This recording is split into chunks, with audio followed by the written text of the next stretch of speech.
Small boat. Huge adventure.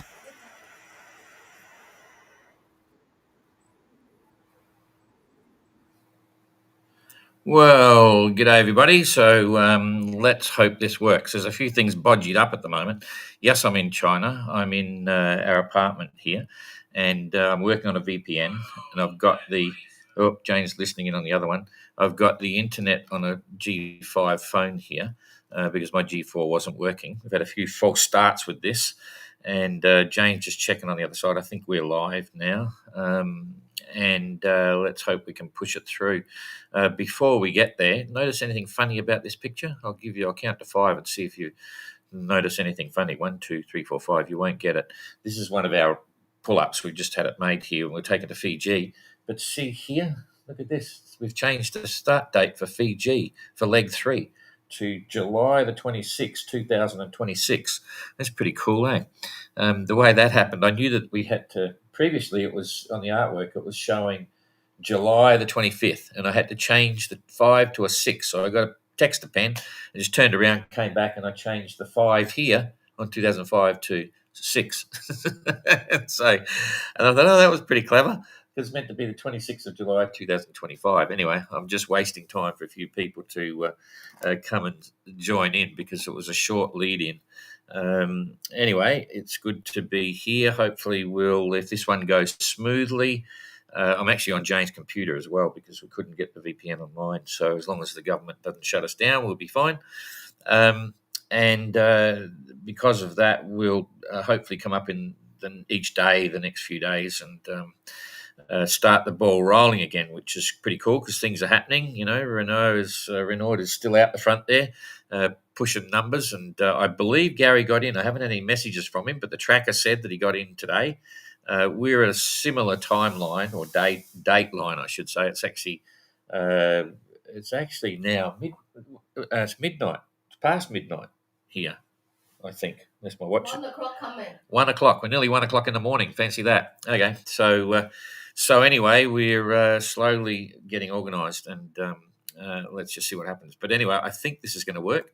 Looks like we've got a few people lining up now, so I'm going to go straight to the tracker and see what we've got. It's a little bit. I'll just see if I can slide that up a bit. It's on Jane's computer. It was a little bit different format. So let's see.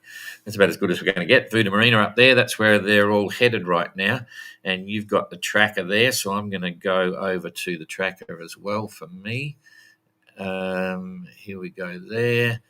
Okay, so here we are. This is where the most of the action is, of course, and you can see what's going on. There's going to be some fun and games here. Renaud's going through tonight, Friday night. That makes sense. That's what he was trying to do, and Dan's next. But we'll talk about that in a minute. We'll just scoot across. I'll put the Latin long grids in. Mike and John both on top of each other as per usual. I'll pull them up just to see what's happening here. Boy, they're side by side, so it's going to be a little bit tricky, but there goes John. So John is doing 3.5 knots, 103-mile day, the magic 100. That's pretty important. And Mike is doing 4.2 knots, 104-mile day, and the weather looks pretty stable. So they'll be I'm on Jane's computer now, and everything looks completely different. The greens are a lot richer, so I'm not sure of the relevance on this, but certainly the wind direction's good, and looks like I would call that probably 10 to 15 knots. Sea state we haven't been there for a while, so we'll have a look. We'll just check the waves here. That looks pretty calm to me. But as I say, they're all new colours. It's a completely different computer, but it looks like less than a metre, so that's pretty good. And anyway, we'll go back here. We'll push it through and see what their weather's like for the next couple of days. I'll put the tracks in on this one. There we go. I'm going to push it down. Everything's different on this one. Okay, so now we will hit that, and if that goes right, yeah, we're pushing it on to the 10th. The weather, they're well and truly in the trade, so it's just puffing up and down a little bit, not too bad. So they're going to have a few days. It's now the 10th. Where's the date on this? It's 9th here, so there's the 10th. Jeepers, everything's different. I should have got used to that. Yeah, next few days, they're right. they're okay with that. So I'll pull that back there. So that's enough for those guys. They're quite happy to carry on. They're heading there slowly but surely. And here's all the fun and games now with the rest of the fleet. We won't go to the front until we look at the tail enders. So Gary's in now.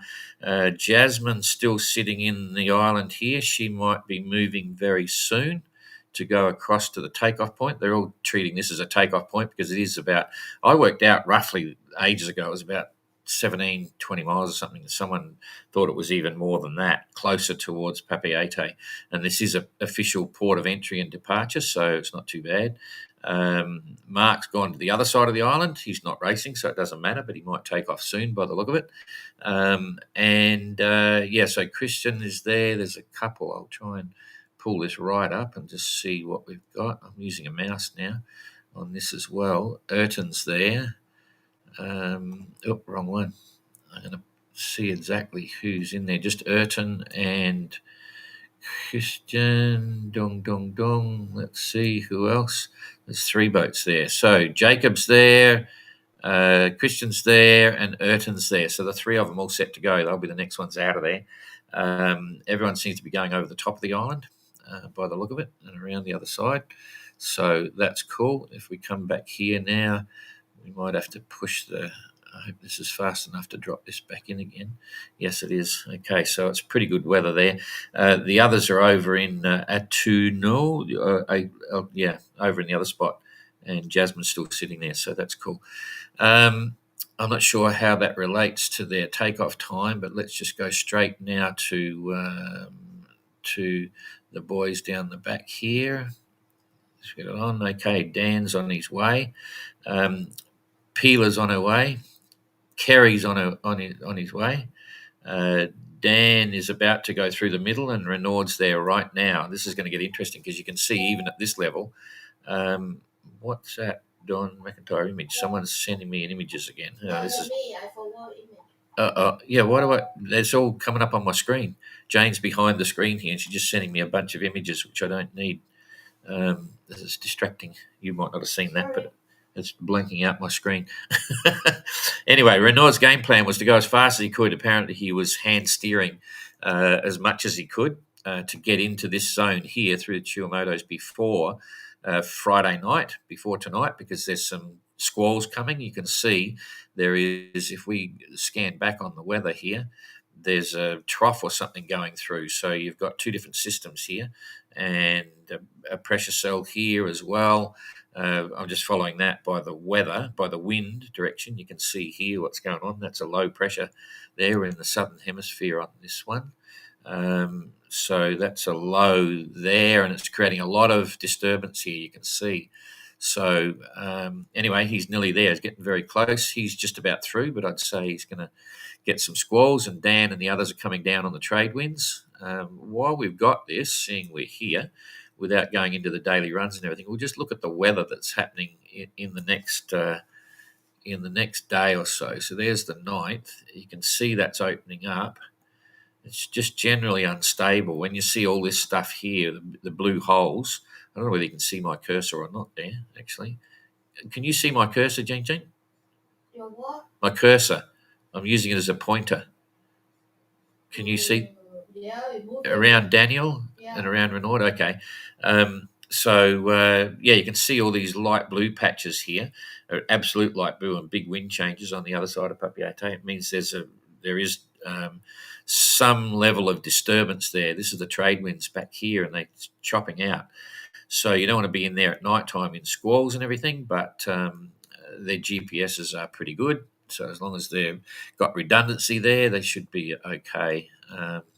Anyway, and so now I've got some other media accreditation. So that's on the 10th. So that's tomorrow. And then we just come through. I'm just pulling it through fast ones. Next day, it's getting a lot more stable. You're seeing the trades are moving right over the Tuamotus. So that's on the 12th. So that's 3 days ahead. Jeepers, I moved a bit there. There's the 11th. I'm coming back to the 11th. Still not so stable. 10th, which is, what's the date today, Jean? 9th. Okay, so that's tomorrow. You don't have a date on your computer. Jeepers. Okay, so yeah, so it's going to get better, but the first leaders are going to have some squalls by the look of it. So hopefully not too bad. Anyway, at the moment, Renaud's right in the thick of it. This is at 1600 UTC, which is about 3/4 of an hour ago, doing 5 knots, 126-mile day. That's pretty good. And right in the middle of it, I'll blow that up in a minute and show you the navigational issues. Dan doing 44.8 knots and did 128-mile day, so they're getting good speeds.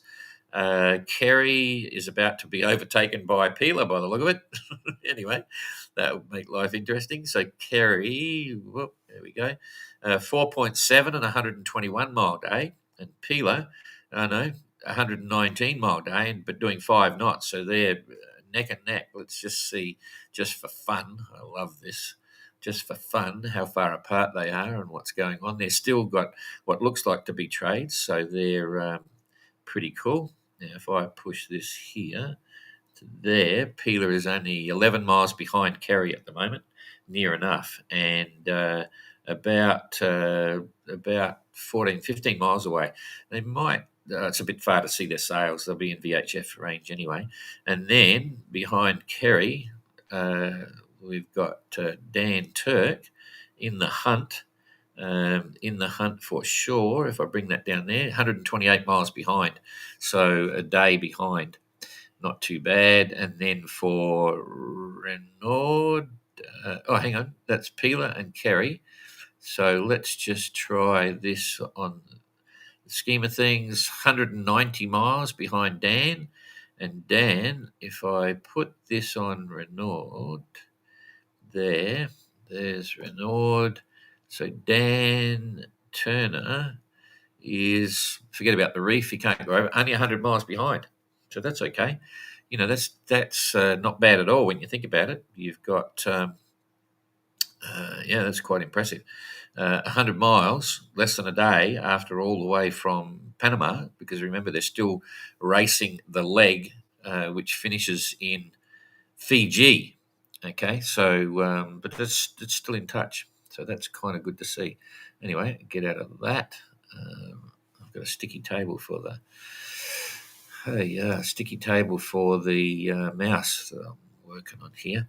Okay, so we've got a bit of a feel for what's going on there. Dan Turk, 4.9, 118 miles at the moment. And then the rest are actually in anchorages. Now, something to point out here, don't worry about the relative position of the boats because it's too complicated. So the relative rankings on the leaderboard are completely irrelevant because some boats have just arrived, some have finished their 8-day stopover, some are halfway through it, some have only got a day left, and it's impossible to play the game. All you need to think about is forget about what they're doing in port and look at how they're stacking up once they leave, because once they leave, they're sailing again, and you can see who's in the lead by how far once they get going, once they leave that anchorage. So I forget who's next after this, I really do, but it's you'll all have an idea when you're following your boats, and then you'll see how they stack up. So that's pretty cool. Everyone else is on an anchorage. There's no other speed limits there, but Dan's doing okay. 118 mile days. They're all doing about the same. 119. Kerry 121.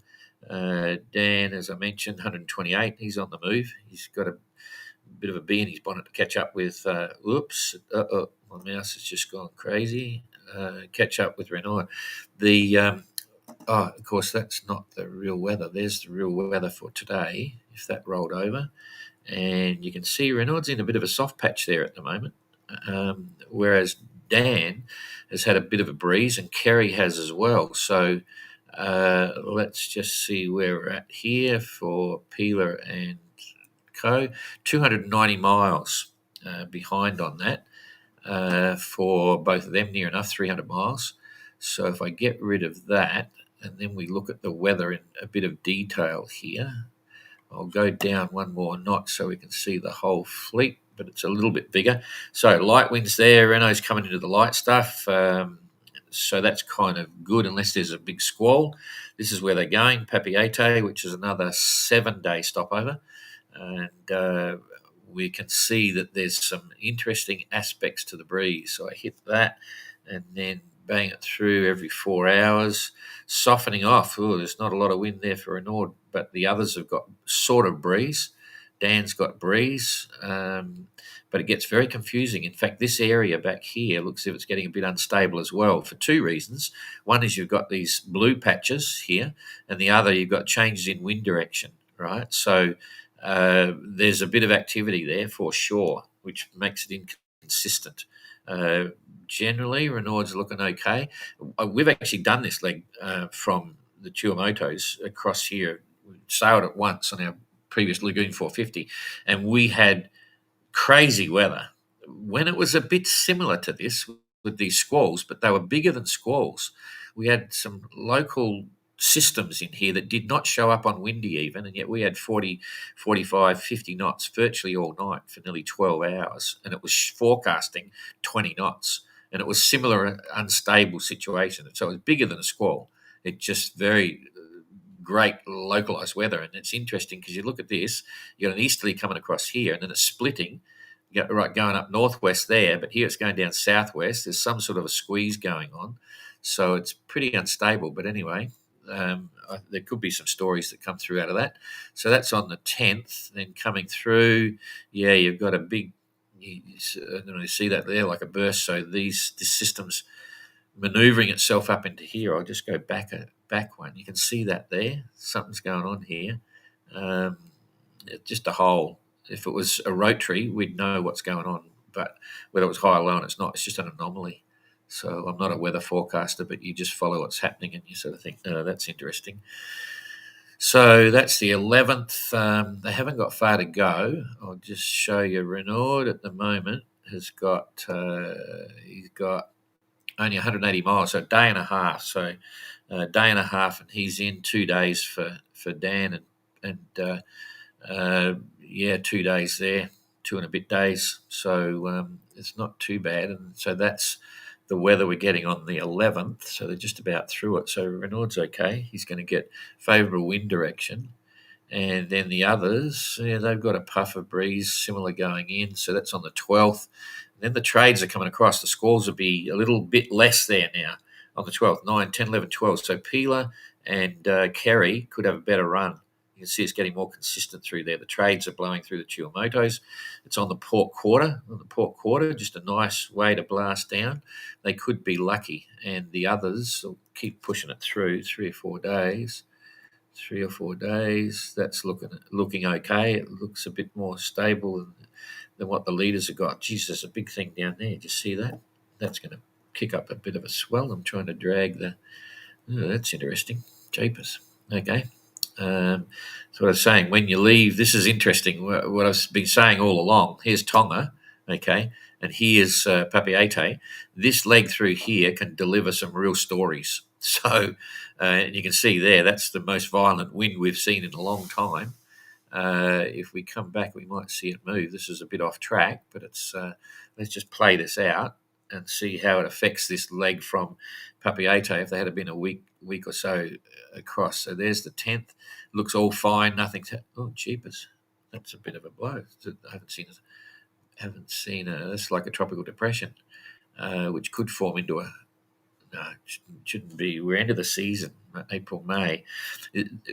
Basically, the cyclone season finishes it's December, January, February, March, sometimes into April, but it's the end of the season. But that's absolutely a tropical depression there. I haven't been following it, but there's a fair bit of breeze there. For sure. It's a late one. So the trades haven't settled yet. That's something to think about for the future. So that's on the 11th. Then we go through, then it's starting to... It still hasn't formed up, you can see, but boy, there's some interesting stuff there, and that's right in the middle of their track. Let's look at the waves. Okay, that's, if you remember, when we go down to the bottom of the scale, we're a bit off track here. There's 6 meters there, 6 meters. If they're forecasting 6 meters, it's going to go to 7. Possibly higher, 7 metre seas. That's the biggest that most of the fleet will have seen. Ayrton copped it back last year when he did the Transat. He got some big stuff, but once again, this is exactly what I was saying. There's often stories from Papeete to Tonga, and let's just see what the currents are doing. Currents are all pretty favourable, so that's okay. Anyway, That's very interesting indeed. I haven't been watching the weather, as you can tell, but now I am. All right, so we'll come back here and get back on the track so I can push that up. Okay, so that's the 12th. By the time we get to the 12th, I didn't finish looking at what was happening down here, but you can see even this, there's 30s and 40s and stuff, and there's quite big seas there. Yep, still 6 meters plus. That's on the 12th. And now I'm going to push that through. No, it's not working. This is just to show you what can happen. This is, sorry, that's not wind, that's sea state. But that's 6 meters there, 6 meters all the way along the track. And our guys will be there in a couple of weeks. By the time they get to Papeete, spend 8 days, 7 days. No, 7 days. Yeah, 7 days, then they're on their way again. And so we'll keep our fingers crossed that none of that comes through. None of that comes through at the time, because you can see the wind direction as well. It's from the northwest. So that's, well forward of the beam. And the sea state will get kind of tricky. Anyway, it's the nature of sailing around the world, I suppose. So coming back to here and now, we've pretty much gone through that, and I've forgotten completely where we are now because of that system. So I'm just rolling it through from the 9th. Renaud's going to have a breeze to push him down, maybe a little bit less breeze than the others will get behind him. Maybe. There's the 10th. There goes the 11th. Not much wind underneath Papeete, but this goes to show as well that it's still early in the season. The trades, this is part of fluctuating weather. It's early for the trades now to settle in, but they'll slowly start building now. We're getting the trade wind season. So there's the 11th, and there's the 12th. So that's a couple of days in, and the guys at the back have got a bit more stable. Oh, and there's another one coming through. So that's on the 13th. That's interesting. Or was that the same one? I forget now. Anyway, enough of that. I think we've pretty much covered it. We've seen the distances out, bits and pieces there.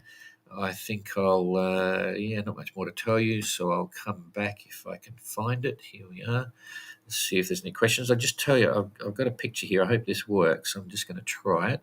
It does. Remember this boat? I saw, I forget who told me the story about what happened there. Last time I was talking, I didn't know the story. Some of you may have seen it as well.